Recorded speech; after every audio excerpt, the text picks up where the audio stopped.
Hello everyone, welcome back to my channel once again. तो यहाँ पे हम लोग बात करने वाले हैं लीड कोड का आज का डेली प्रॉब्लम, और जो कि रिलेटेड है एक बाइनरी सर्च के प्रॉब्लम से, या यूँ मैं बोलूँ कि एक बढ़िया क्वेश्चन है आपको बाइनरी सर्च को समझने के लिए। ओके, तो क्वेश्चन ये बोल रहा है कि आपके पास m क्रॉस n का एक इंटीजर मैट्रिक्स है जहाँ पे सारे इंटीजर नंबर होंगे आपके पास, एंड आपके इस मैट्रिक्स में दो तरह की प्रॉपर्टीज होल्ड कर रहा है। फर्स्ट प्रॉपर्टी जो बोल रहा है इसमें कि हर एक रो जो है, every row is sorted in non decreasing order. तो हर एक रो जो है वो नॉन डिक्रीजिंग ऑर्डर बेसिकली उसमें सॉर्टेड है। और इसके बारे में हम लोगों ने कई बार चर्चा कर रखा है कि नॉन डिक्रीजिंग और इंक्रीजिंग, स्ट्रिक्टली इंक्रीजिंग वैसा क्या होता है। तो इसमें एक रिलेटेड मैंने वीडियो बना रखा है जिसमें ऐसे सारे बेसिक या कॉमन टर्मिनोलॉजी जो आपके सीपी क्वेश्चन में आते हैं वो मिल जाएंगे आपको। तो उस वीडियो का लिंक मैं ऊपर आई बटन पे छोड़ दूंगा, ठीक है, वहां से आप लोग देख लेना। तो हो क्या रहा है कि आपके पास जब भी प्रीवियस एलिमेंट, जो करेंट एलिमेंट है, वो प्रीवियस एलिमेंट से बड़ा या इक्वल का साइन रखता हो इस तरीके से, तो आप इस हम लोग क्या करते हैं इसको नन डिक्रीजिंग। और ये अगर साइन सिर्फ ग्रेटर देन का हो तो ये बेसिकली आपको इंक्रीजिंग इसको बोल सकते हैं, या स्ट्रिक्टली इंक्रीजिंग। हम लोग एक वर्ड देखते हैं स्ट्रिक्टली इंक्रीजिंग इसको, ठीक है। तो ऐसे ऐसे कुछ अलग अलग शब्द जो है आपके वर्ड जो है यूज हो रहे हैं सब जगह पे, तो आपको इसको ध्यान में रखना है। तो अब क्या है कि इसने बोला कि रो का जो एलिमेंट है वो ऐसे बढ़ते हुए इक्वल वाले साथ में आपको बढ़ रहे हैं, और जो फर्स्ट इंटीजर है हर एक रो का, ये जो सेकंड लाइन है इसको समझने की आपको जरूरत है। ये जो फर्स्ट इंटीजर है हर एक रो का, ठीक है, सेकेंड रो का अगर हम फर्स्ट इंटीजर की बात करें तो वो प्रीवियस रो के लास्ट इंटीजर से भी बड़ा है, ठीक है। तो अगर मैं इसको फ्लैटन करने की कोशिश करूं ऐसे 1 3, ठीक है, 5 7, अब जो यहाँ 10 है ना, वो 10 करा कि इससे बड़ा है, तो अगर मैं इसको फ्लैटन कर दूं ऐसे तो क्या होगा, 11 16 एंड 20, उसके बाद फिर 23, फिर इससे भी बड़ा होगा 23 30, ठीक है, उसके बाद 34 एंड 60। अभी ये आप इस एरे को ध्यान से देखो, क्योंकि यहाँ पे एक तो ऐसे इक्वल एलिमेंट कोई नहीं है, बट इस एरे जो अभी एक फ्लैटन एरे मैंने बनाया, ठीक है, ये फ्लैटन एरे जो मैंने बनाया इसको आप ध्यान से देखो।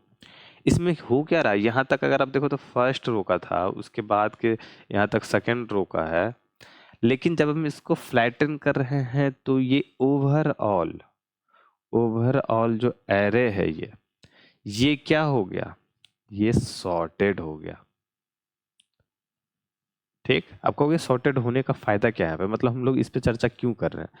तो सबसे पहले इसका आगे का जो है वो भी समझ में पहले जरूरी है।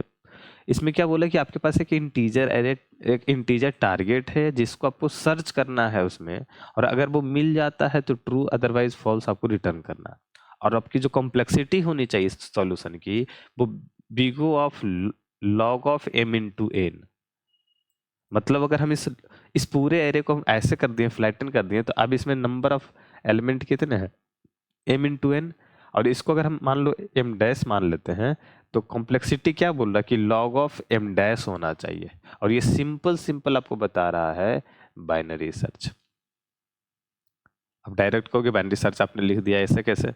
तो आपको एक तो पहला कि देखो आपकी रिक्वायरमेंट क्या है, एक एलिमेंट है आपके पास टारगेट, इसको करना है आपको सर्च। और हमारे पास जो कंटेनर है, जो जिस तरीके का हमारा जो अभी एरे है, सॉरी जो कंटेनर है, वो बेसिकली एक कंटिन्यूअस सेगमेंट है, ठीक है, एक मतलब ट्री बेसिकली नहीं, मैं ये बोलना चाह रहा हूँ। तो वहाँ पे हमारे पास सर्चिंग के लिए BFS DFS होता है, यहाँ पर हमारे पास एक लिनियर कंटेनर है, राइट, वेक्टर है या एरे है या मैट्रिक्स है।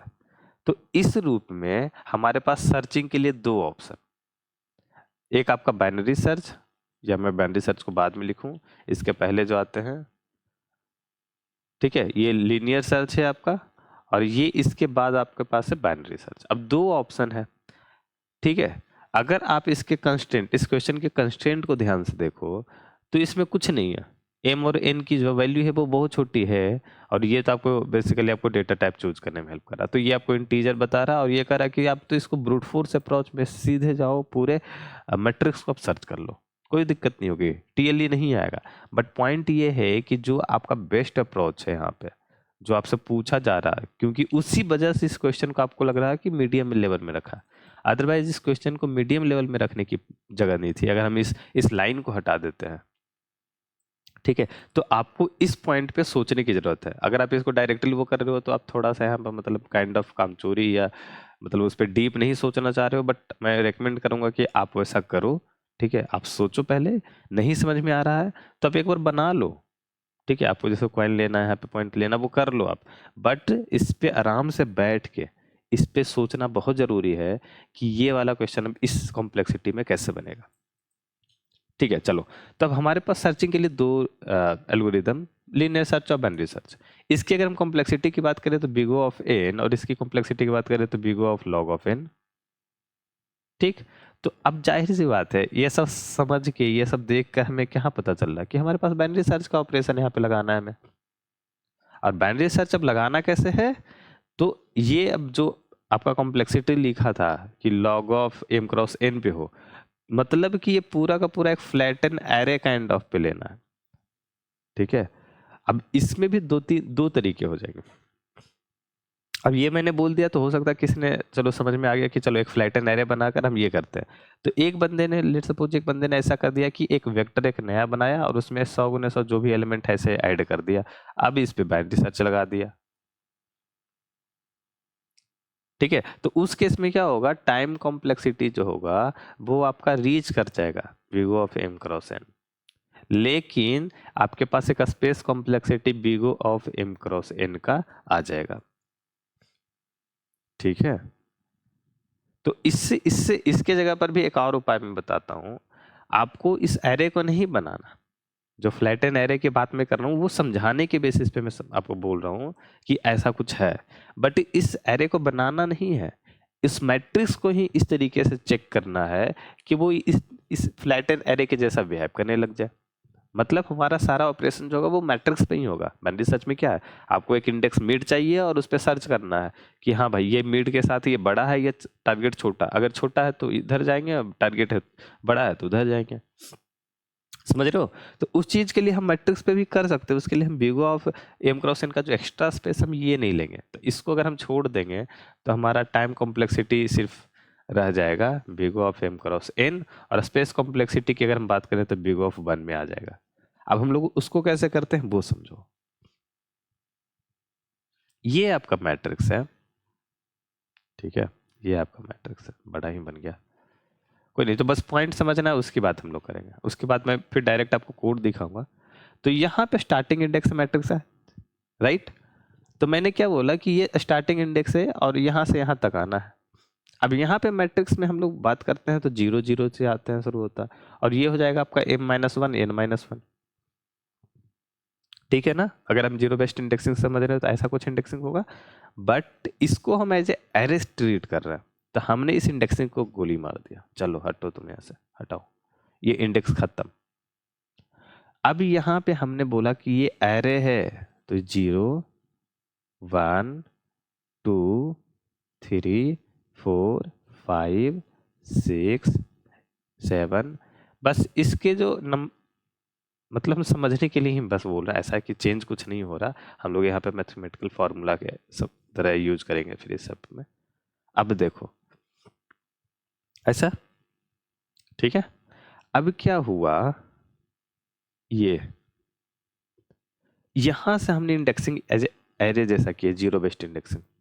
अब हमारे पास जब भी एक एलिमेंट, हमारे पास ये इंडेक्स आया 7, हमें इससे चेक करना है कि कौन सा रो और कौन सा कॉलम है। इस 7 से हमें चेक करना है कि कौन सा रो और कौन सा कॉलम है। तो रो और कॉल चाहिए हमें। एक रो में कितने नंबर ऑफ एलिमेंट है, m नंबर ऑफ एलिमेंट है, तो m से इसको करेंगे डिवाइड। अगर आप देखो इस सेवन को हमने बनाया कैसे है, तो जितने पहले m इंटू कुछ नंबर ऑफ रोज आ चुके होंगे और उसमें कुछ और इसमें एक्स्ट्रा ऐड हुए होंगे, ये तो आप इसको जब m से डिवाइड करोगे, 7/m करोगे और 7% m करोगे, तो डिवाइड करोगे तो आपके नंबर ऑफ प्रीवियस रो इधर से मिल जाएंगे। और चूंकि ये जीरो बेस्ड इंडेक्सिंग है तो यहाँ जो मिलेगा वही करेंट रो नंबर होगा इसका, तो ये रो नंबर आपका मिल जाएगा। और ये कॉलम नंबर की अगर हम बात करें तो m से 7% m से आपको मिल जाएगा। ठीक है। और फिर से ये जीरो बेस्ड इंडेक्सिंग है तो आप इसको -1 यहाँ पे करोगे। तो इस तरीके से हम लोग कॉलम नंबर और रो नंबर हर एक पर्टिकुलर इंडेक्स पे आप निकाल सकते हैं। जैसे इस 15 पे देखो, ठीक है, इस 15 पे जाओ, 6 है, 6 दूनी 12, 2, उसके बाद बचेगा कितना, तो 3, 3 है तो यहाँ पे 0 1 2 3, आपको 3 + 1 फोर्थ कॉलम, और सेकंड 2 आया है तो 2 + 1 third column, third row basically आपका। तो हर एक पॉइंट पे आपको जहां भी जरूरत रहेगा हम इस इंडेक्स से मैट्रिक्स का रो नंबर और कॉलम नंबर निकाल लेंगे। मैट्रिक्स का अगर कॉलम और रो नंबर हमारे पास आ गया है तो हम लोग वहाँ के एलिमेंट को एक्सेस कर लेंगे और वहां से चेक कर लेंगे कि टारगेट उस तरीके से है या नहीं, और उसके बिहेवियर से हमारा जो है वो शिफ्टिंग जो आपका पार्टीशन चेंज होगा, स्टार्ट और एंड वाला, वो उसी हिसाब से हम लोग एक्ट करेंगे। तो हमारा यहाँ पर वही है जो आपका करेंट इंडेक्स मिड मान लो यहाँ पे था ना, तो मिड बाई एम ये आपका रो नंबर देगा, और मिड परसेंट एम ये आपको कॉल नंबर देगा, कॉलम। और यहाँ पे आपको +1 और -1 का जो जीरो बेस्ड इंडेक्सिंग और 1 बेस्ड इंडेक्सिंग की वजह से जो चेंज है वो आपको हैंडल करना पड़ेगा। ठीक है, चलिए तो हम लोग अब कोड में आते हैं, देखते हैं किस तरीके से किया गया है। ओके, तो यहाँ पे क्या है, यहाँ पे सबसे पहले चलो n और m number of row number of column हमने निकाला, start 0 and m cross n -1। ठीक है, ये चीज हमने देख ली। अब हम सिंपल बाइनरी सर्च लगा रहे हैं पूरे पे। यहाँ पे हर एक कॉलम या हर एक रो पे बाइनरी सर्च नहीं लग रहा, या कोई ब्रूट फोर्स नहीं है, ये बाइनरी सर्च है पूरे एरे पे। ठीक है, और एक चीज मैं बता दूं, C++ में एक बाइनरी सर्च का खुद का ऑपरेशन भी होता है। मतलब एरे अगर आपके पास डायरेक्ट है तो आप बाइनरी सर्च से खुद का STL का बना हुआ फंक्शन है जिसको आप डायरेक्ट यूज कर सकते हो। बट चूंकि यहाँ पे एरे बना हुआ नहीं है, हम लोग उस मैट्रिक्स को इस तरीके से चेंज कर रहे हैं मैथमेटिकल फॉर्मूला के जरिए कि हम लोग उसको एज ए एरे जैसा ट्रीट करके चेक कर सकें। चलो, तो हमने जो बेसिक अप्रोच था, मिड हमने निकाला, मिड से हमने मिड एलिमेंट निकाल लिया। तब इसी के लिए देखो mid by m, mid percent m आपका जो है वो रो नंबर और कॉलम नंबर आपको यहाँ पे आ जाएगा, तो उससे मिड एलिमेंट मिल जाएगा। मिड एलिमेंट के साथ मुझे टारगेट चेक करना है, जो हम करते थे ऑब्वियसली। जहां भी ट्रू, मतलब जहां भी इक्वल टू मिला तो ट्रू, खत्म, वहीं पे मुझे रिटर्न कर देना और मुझे आगे कोई भी चेकअप करने की जरूरत नहीं है। और नहीं मिला तो फिर आपको पता है कि चीजें हम क्या करते हैं, तो ये चीजें मैं अब नहीं बोल रहा, ये बिल्कुल ही मतलब याद हो रखी है लोगों को ऐसा। ओके, तो बस ये चीज ही आपको करनी था। और देखो इसमें बड़ा कोड में खतरनाक नहीं है, लेकिन ये जो लाइन आप इसको जो यूज कर रहे हो ना, इसको समझने के लिए पूरा तामझाम इतना किया गया। इतना जो मैं एक्सप्लेन कर रहा हूँ, क्यों कर रहा हूँ, कैसे कर रहा हूँ, ये सब चीजें बस इसके लिए ही थी। तो ये जब आप समझ जाओगे इसका लॉजिक बेसिकली, तो वो कोड तो आसान है। ओके, तो आई होप कि आपका डाउट क्लियर होगा। और अगर आपका डाउट नहीं, आपसे क्वेश्चन बन ही नहीं रहा था, तो आपको समझ में आ गया हो कि कैसे करना है और आप क्या मिस कर रहे थे इसमें। ठीक है, होपफुली आपका डाउट क्लियर रहे। बट अगर कोई डाउट बचता है तो नीचे कमेंट बॉक्स में या डिस्कॉर्ड सर्वर में आप जाकर वहाँ पे ज्वाइन करो और वहाँ पे अपने डाउट को, अपने जो भी हेजिटेशन उसको रखो वहाँ पे, हम लोग वहाँ पे बात करेंगे। साथ ही साथ आप binarymagic.in जो आपका ये ब्लॉग पेज जो है वो इसको आप ज़रूर से देख लेना। ठीक है, यहाँ पे बहुत सारे आपको ब्लॉग मिल जाएंगे रिलेटेड टू CSES है, कुछ आपको टिप्स वाले भी मिल जाएंगे, कोड फोर्स के मिल जाएंगे, और भी बहुत सारे टॉपिक्स पे यहाँ पे है। कोई नया टॉपिक्स आपको सजेस्ट करना है तो आप डिस्कॉर्ड सर्वर पे या कमेंट बॉक्स में भी आप कर सकते हो, हम लोग उस पर विचार करके कर लेते हैं। ठीक है, तो मिलते हैं अगली वीडियो में। Till now, bye bye.